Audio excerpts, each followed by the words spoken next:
Welcome to DeepNight Horrors. I'm Daniel, and tonight I'm taking you somewhere America's maps refuse to acknowledge, somewhere abandoned but alive, somewhere that doesn't like visitors yet somehow knows your name. If you're hearing me right now, maybe it already knows yours. The story begins with Jason Ward, a 32-year-old travel vlogger driving alone late at night from Colorado toward Utah. His dashcam recording captures the faint hum of country music and the rhythmic buzz of his tires on the asphalt. The highway stretches endlessly, flanked by dark forests, mountains, and the occasional dead billboard.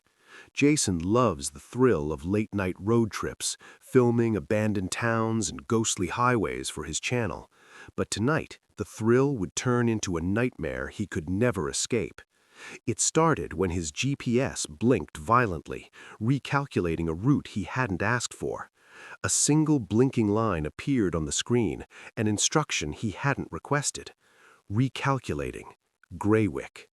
Greywyck? He'd never heard of it. It wasn't on any of his maps. Google Maps had no record. Street View had no images. Yet here it was, pulling him in like a magnet. Jason shrugged. Probably a glitch, he muttered to himself.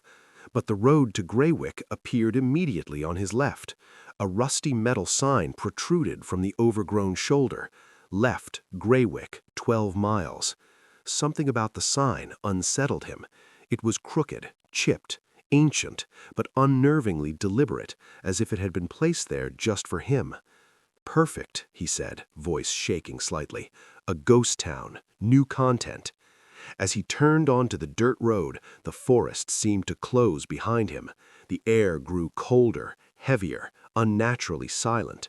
The trees stretched higher, their trunks darker, their branches twisting like skeletal fingers.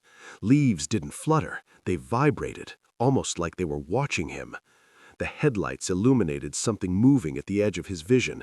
A figure, gray and humanoid, stood perfectly still at the tree line. When he blinked, it vanished. Jason's hands gripped the wheel tighter. Okay, maybe a mailbox. The road narrowed further, the darkness thickened, and then the trees parted, revealing the town in a sudden clearing. Greywyck. It was silent, dead, frozen in time. The houses were all gray, with broken windows and crumbling facades. Porch swings rocked gently, though there was no wind. A fountain in the town square, cracked and dried, had something strange in its basin. Jason leaned closer, flashlight on, and his stomach churned. It wasn't water, it was dust, and inside it the outlines of faces seemed to float, screaming silently. Jason jumped back, but his camera was rolling. Perfect footage. A nervous laugh escaped him. Creepy, but viral. As he explored, he noticed that every building seemed slightly wrong. Windows were higher or lower than expected. Doorways warped in angles that didn't make sense. The street layouts shifted subtly, as if the town itself was breathing. A faint whisper called his name. Jason. He froze. Hello? Anyone there? Nothing but the whisper repeated. Jason. He kept walking, hoping it was just the wind. But the schoolhouse doors, perfectly intact from the outside, creaked open on their own. Inside, the blackboard had a message scratched deep into the wood. It speaks in your voice. Jason swallowed hard. His voice caught in his throat. He shined his flashlight around. Desks were overturned. Chairs lay broken. The shadows seemed to slither along the walls, moving closer when he turned his back. And then he heard it, his own voice, whispering his name from every corner, every shadow, every crack in the floorboards. Jason sprinted toward the exit, and the town shifted. The road he had entered from had disappeared. Buildings rearranged themselves, streets twisted into impossible shapes. He was trapped. A diner appeared in the middle of the square, intact and perfectly lit. Jason ran inside, desperate. The counter's glass shelves reflected nothing but gray dust and shadows. Behind the counter, a tall gray figure emerged, 7 feet tall, smooth skin, no features except a wide slit for a mouth, and from that mouth, a voice, his voice. "Jason, why did you leave me?" Jason screamed and threw a chair. The figure slid through the space, unfazed, limbs bending in impossible angles. Jason ran again. The streets twisted around him, funneling him deeper into the heart of Greywyck. Every corner revealed new horrors, shadows with human faces frozen mid-scream, trees that bent down, root-like fingers reaching for him, windows that reflected not himself, but distorted versions laughing silently. He found a school gym hoping to barricade himself, but the floorboards groaned under invisible weight. Upstairs, footsteps approached, slow, deliberate, impossible. Then a soft whisper, his mother's voice. "Jason, come here, son." He fell to the floor, crying, pleading. "No, she's alive. She's not here." From outside, the tall gray figure's mouth stretched further, jaw cracking unnaturally. Its eyes, if it had eyes, seemed to be everywhere.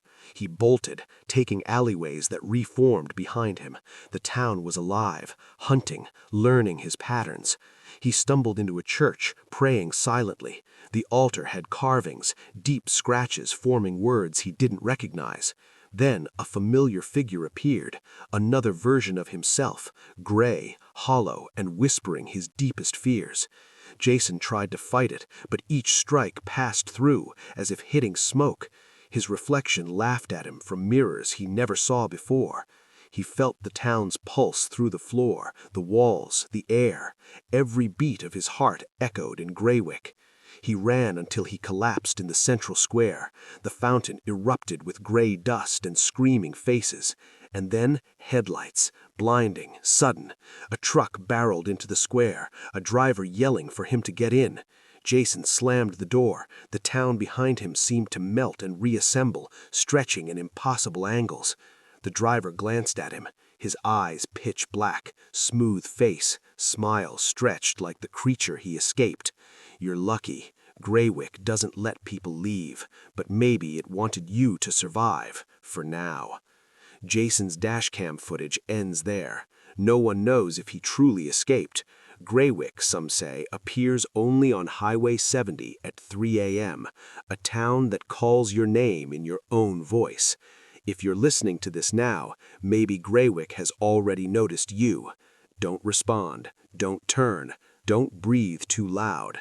And before you leave, make sure you like, share, and subscribe to DeepNight Horrors, so when the town comes calling, we're the only ones who know you're still out there.